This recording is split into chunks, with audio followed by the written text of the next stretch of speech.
سورۃ الرعد آیت نمبر 39. اعوذ باللہ السمیع العلیم من الشیطان الرجیم من حمزہ ونفخہ ونفثہ. یمحو مٹا دیتا ہے اللہ ما جسے یشاء وہ چاہے، ویثبت اور وہ باقی رکھتا ہے، وعندہ اور اس کے پاس ام الکتاب اصل کتاب ہے، وَإِمَّا نُرِيَنَّكَ اور ضرور بالضرور اگر ہم آپ کو دکھا دیں بعض الذی وہ بات نعدہم جس کا ہم ان کو وعدہ دیتے ہیں، او نتوفینک یا ہم آپ کو فوت کر دیں، فإنما پس یقینا علیک البلاغ آپ کے ذمے ہے پہنچانا، وعلینا اور ہمارے ذمے ہے الحساب حساب. یمحو اللہ ما یشاء ویثبت اللہ جو چاہتا ہے مٹا دیتا ہے اور جسے چاہتا ہے باقی رکھتا ہے. وعندہ ام الکتاب اور اس کے پاس اصل کتاب ہے. وَإِمَّا نُرِيَنَّكَ بَعْضَ الَّذِي نَعِدُهُمْ اور اگر ہم ضرور بالضرور آپ کو بعض وہ دکھا دیں جس کا ہم ان کو وعدہ دیتے ہیں،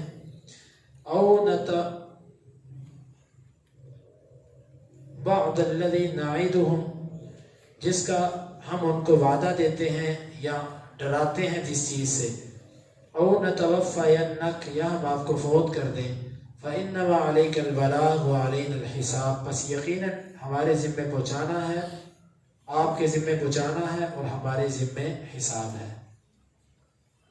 یہ جو پہلی آیت مبارکہ ہے یہ بہت اہم ہے اس اعتبار سے کہ اس کی تفسیر مفسرین نے مختلف انداز سے کی ہے. اللہ تعالیٰ سے دعا ہے کہ اللہ تعالیٰ جو اس کی کلام میں اس کی مراد ہے اللہ وہ ہمیں سمجھا دے. پہلی آیت میں یہ ہے کہ اللہ جسے چاہتا ہے باقی رکھتا ہے، جسے چاہتا ہے مٹا دیتا ہے، اصل کتاب اس کے پاس ہے. اس آیت کی پہلی تفسیر یہ ہے کہ اس کا مطلب ہے ناسخ اور منسوخ. یہود اعتراض کرتے تھے، وہ کہتے تھے کہ ہماری شریعت میں نسخ نہیں ہے.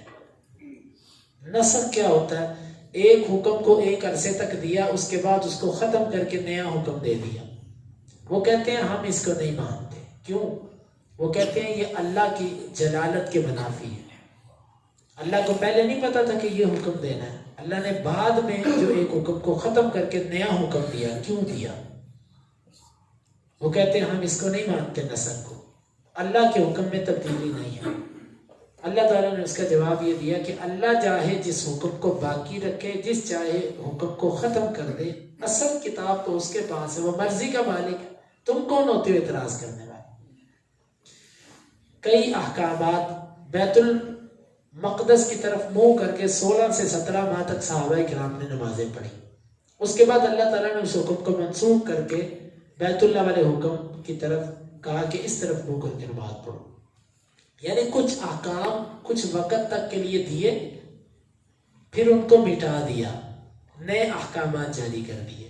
اور کچھ احکامات شروع اسلام میں دیے اور اب تک وہ ویسے کے ویسے چلے آ رہے ہیں، اس میں کوئی تبدیلی نہیں.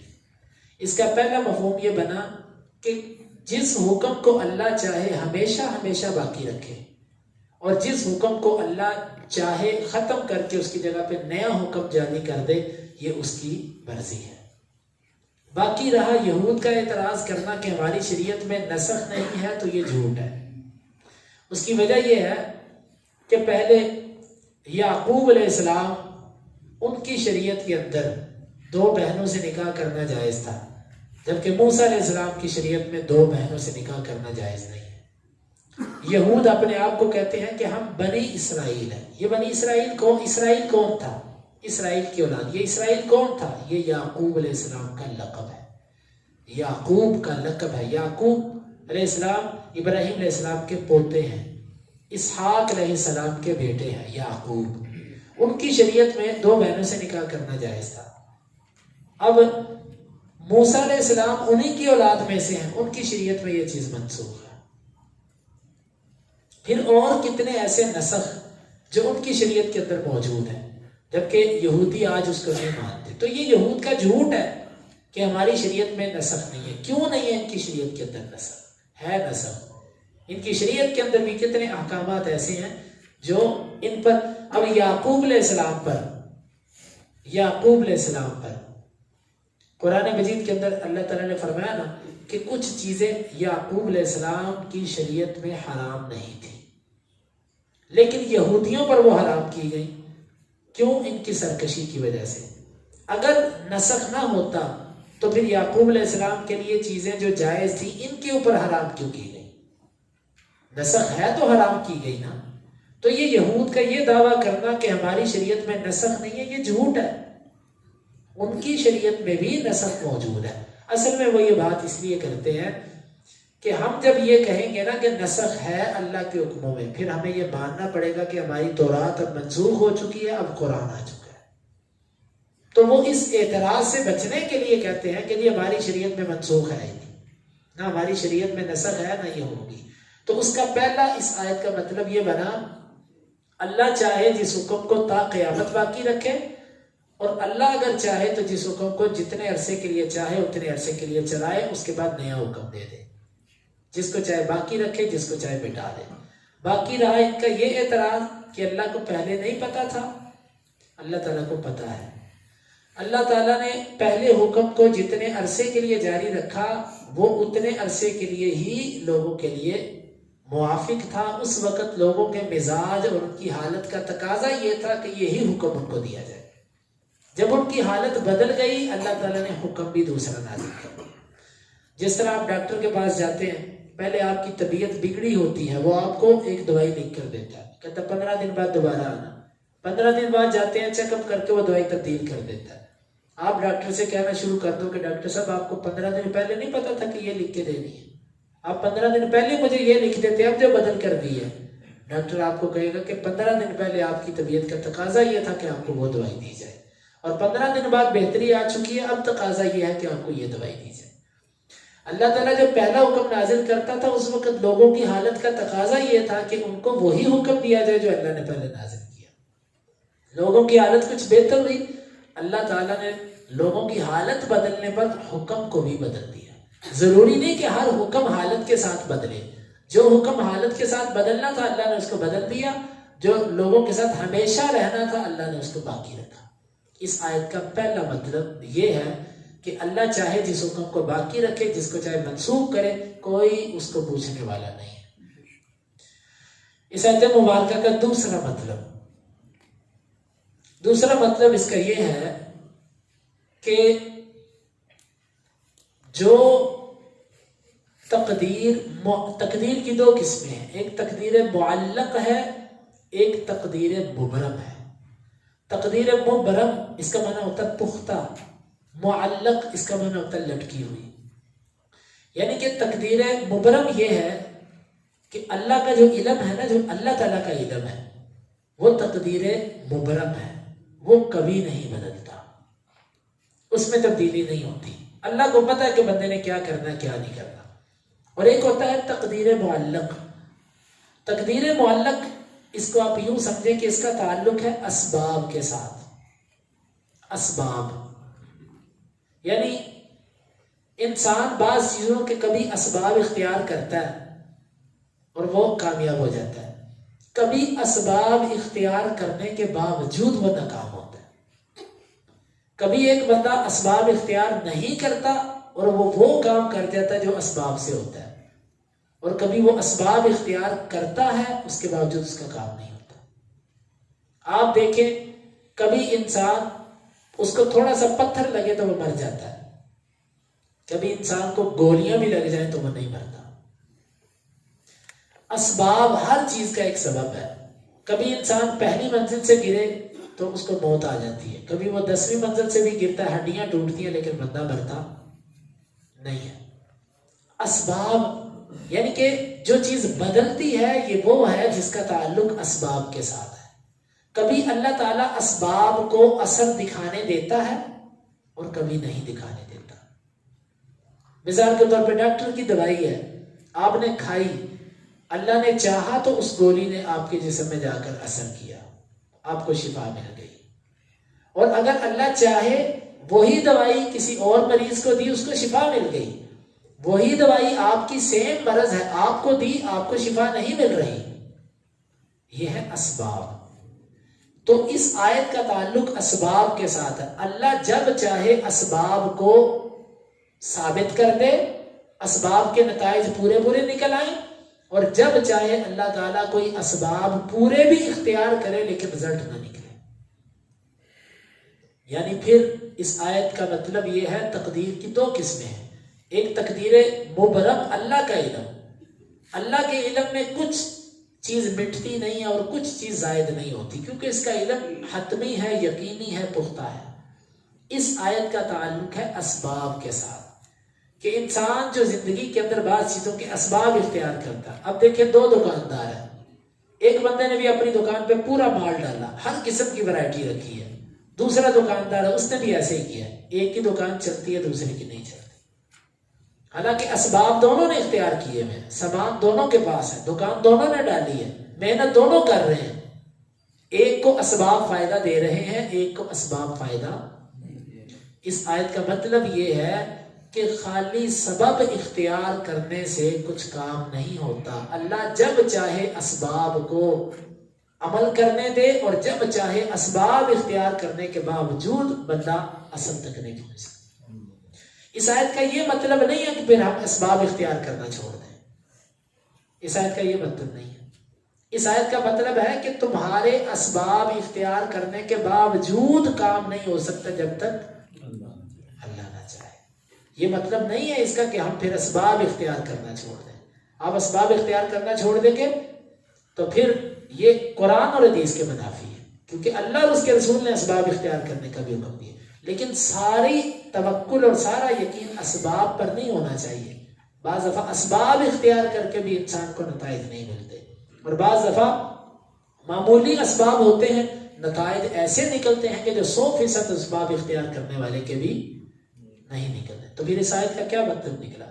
اس آیت کا مطلب یہ ہے کہ اس سے مراد وہ تقدیر ہے جو معلق ہے، کہ یہ اسباب اختیار کرے گا تو اس کو یہ چیز مل جائے گی، یہ کرے گا تو یہ چیز نہیں ملے گی. یعنی کبھی اسباب اختیار کرنے سے چیز ملتی ہے، کبھی اسباب اختیار کرنے سے چیز نہیں. ایک بندہ کسی کو قتل کرنا چاہتا ہے، وہ اس کو گولیاں چلاتا ہے، گولیاں سے چھلی کر دیتا ہے اس کے جسم کو. اس نے اسباب پورے اختیار کیے بندے کو مارنے کے، لیکن اگر اللہ نہ چاہے تو بندہ مرے گا، بچ جائے گا نا. ایک بندہ ایک بندے کو نہیں مارنا چاہتا، اس نے اسباب بھی مارنے کے اختیار نہیں کیے، اس نے ایسے لاٹھی اس کو ماری صرف، یا ایک مکہ اس کو مارا، لیکن اللہ نے چاہا اس کو مارنا، وہ بندہ مر گیا. تو اس کا مطلب اس آیت کا یہ ہے کہ اسباب، کسی بھی چیز کو جو اسباب اختیار کیے جاتے ہیں کسی کام کو کرنے کے، اللہ چاہے تو وہ کبھی اسباب فائدہ دیتے ہیں، اللہ نہ چاہے تو وہ فائدہ نہیں دیتے. دوسرا اس کا مطلب یہ ہے. تیسرا اس آیت مبارکہ کا مطلب یہ اہل علم نے بیان کیا کہ یہ جو تقدیر بدلتی ہے نا، یہ وہ تقدیر ہے جو 1 سال کے لیے فرشتوں کے پاس لکھی ہوتی ہے. اللہ کے علم میں کیا ہے وہ نہیں بدلتا. فرشتے 1 سال کے لیے، مثال کے طور پہ اس سال رزق زیادہ کر دو، اس سال اس کا رزق کم کر دو، اس سال جو ہے اس کو فلاں چیز دے دو، فلاں چیز اس سے لے لو. یعنی جو 1 سال کی تقدیر فرشتوں کے پاس ہوتی ہے نا، تبدیلی اس میں ہوتی ہے. جو الکتاب ہے نا، اصل لوح محفوظ اور اللہ تعالیٰ کا علم، اس کے اندر کسی قسم کی تبدیلی نہیں ہوتی، کیونکہ اللہ تعالیٰ کو پتہ ہے اسباب اختیار کرنے کے باوجود اس نے کیا کرنا ہے، اور اللہ تعالیٰ کو پتہ ہے کہ اسباب اختیار نہ کر کے اس کے ساتھ کیا ہونا ہے. یعنی اس بدلنے کا تعلق اس تقدیر کے ساتھ ہے جو فرشتوں کے ہاتھ میں ہے. اللہ تعالیٰ کے پاس جو علم ہے اس میں کوئی چیز منسوخ اور کچھ ایسا نہیں ہے۔ اور ایک اس کا معنی یہ بیان کیا جاتا ہے، اللہ تعالیٰ بعض دفعہ ایک بندہ نیک عمل کرتا ہے، وہ کرتا رہتا ہے، قرب موت، اس کی موت کا وقت جب قریب آتا ہے تو اس کے نفس کے اندر جو کھوٹ چھپا ہوا تھا وہ اس پر غالب آتا ہے، اور آخری وقت میں وہ نیکی کی بجائے گناہ والی زندگی کی طرف چلا جاتا ہے۔ جس طرح کہ حدیث کے اندر آتا، آپ نے فرمایا کہ ایک بندہ جنتیوں والے عمل کرتا ہے، آپ نے نہیں کہا کہ وہ جنتی ہوتا، آپ نے فرمایا عمل جنتیوں والے کرتا ہے۔ پھر کیا ہوتا ہے، اس کے اور جنت کے درمیان ایک بالشت کا فاصلہ رہ جاتا ہے، ایک ہاتھ کا فاصلہ رہ جاتا ہے۔ پھر کیا ہوتا ہے، اس کی شقاوت غالب آتی ہے، یہ میرے لفظ ہیں، اس کی بدبختی اس پر غالب آتی ہے، اور پھر وہ ایسے عمل کرتا ہے جو جہنمیوں والے ہوتے ہیں، اور انہی اعمال پر اس کی موت واقع ہوتی ہے، اور جس عمل پر بندہ مرتا ہے وہ اسی پر اٹھایا جاتا ہے۔ اس کا ایک معنی یہ بھی ہے کہ اللہ جس کو چاہے اس کو نیکی پر ثابت رکھے، اور اللہ جس کو چاہے زندگی بھر نیکیاں کرتا کرتا آخر عمر میں آئے یمحو، وہ مٹا دے اس کو۔ یہ اللہ ایسا نہیں کرتا کہ کوئی نیک ہو اور اللہ اس کو جان بوجھ کر برا بنا دے۔ اصل میں جو نیکیاں کر رہا ہے وہ صرف نیکیاں کر رہا ہے، وہ اندر سے نہیں بدلا ہوا، اس لیے اس کے اندر کا جو چور تھا، اندر کا جو کھوٹ تھا، وہ اس کے اوپر غالب آ گیا۔ بعض لوگ ہوتے ہیں نا کہ دل سے اپنے آپ کو بدلنے والے نہیں ہوتے، نمازیں وہ پوری پڑھتے ہیں، روزے وہ پورے رکھتے ہیں، زکاتیں وہ پوری دیتے ہیں، لیکن اپنے آپ کو اندر سے بدلنے والے وہ نہیں ہوتے۔ تو یہ اس آیت کا تعلق اس سے بھی ہے۔ تو اللہ، اس لیے آپ نے فرمایا کہ اللہ سے ڈرتے رہنا چاہیے، اللہ سے، اسی لیے تو انبیاء بھی یہ دعا کرتے تھے، توفنی مسلمہ والحقنی بالصالحین، مجھے اسلام کی حالت میں موت دینا اور مجھے نیکوکاروں کے ساتھ ملا دینا۔ تو بھائیو، یہ 3-4 مطلب جو میں نے اس آیت کے بیان کیے، مفسرین نے اس آیت پر بہت کچھ لکھا ہے۔ بہرحال خلاصتاً یہ اپنے ذہن میں رکھیں کہ اللہ کا جو اصل علم ہے اس میں کچھ تبدیلی نہیں۔ یہ جتنی تبدیلیاں ہیں، جتنے معاملات ہیں، ان کا تعلق اسباب کے ساتھ ہے۔ کبھی اسباب کارگر ہوتے ہیں، کبھی اسباب اختیار کرنے کے باوجود جو ہے وہ نتائج نہیں نکلتے۔ اصل چیز اللہ تعالیٰ کے ہاتھ میں ہے۔ اگلی آیت مبارکہ میں اللہ تعالیٰ نے فرمایا کہ ہم آپ کو، اور حدیث میں جو آتا ہے نا کہ لکھا جا چکا ہے، قلم خشک ہو چکے ہیں، یعنی کہ جو تقدیر تھی وہ لکھی جا چکی، اس سے مراد ہے اللہ کا علم۔ اللہ تعالیٰ کے علم میں جو کچھ ہے وہ حتمی ہے، اس میں کچھ تبدیلی نہیں ہوتی۔ انسان جتنے مرضی اسباب اختیار کر لے، اللہ کو پتا ہوتا ہے اس کا انجام کیا ہے۔ یہ ہے اس کا مطلب۔ اگلی آیت میں اللہ تعالیٰ نے اپنے نبی صلی اللہ علیہ وسلم کو تسلی دی ہے کہ ان مشرکوں کو جو ہم ڈراتے دھمکیاں دیتے ہیں، ممکن ہے یہ ساری دھمکیاں آپ کی زندگی میں ہم آپ کے سامنے پوری کریں تاکہ آپ کی اور آپ کے ساتھیوں کی آنکھیں ٹھنڈی ہو جائیں۔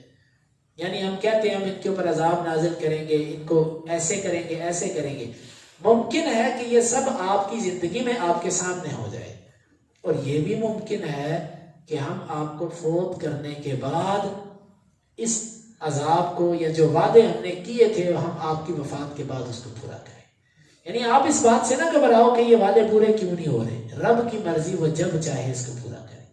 اس میں اللہ کے نبی کو بھی تسلی ہے اور ایمان والوں کو بھی تسلی ہے کہ اللہ کے وعدوں کا مطلب یہ نہیں ہے کہ فوری طور پر آپ کی زندگی میں ہی اس کو پورا کرے۔ اللہ چاہے تو آپ کی زندگی کے بعد بھی اللہ تعالیٰ اس کو پورا کر سکتا ہے۔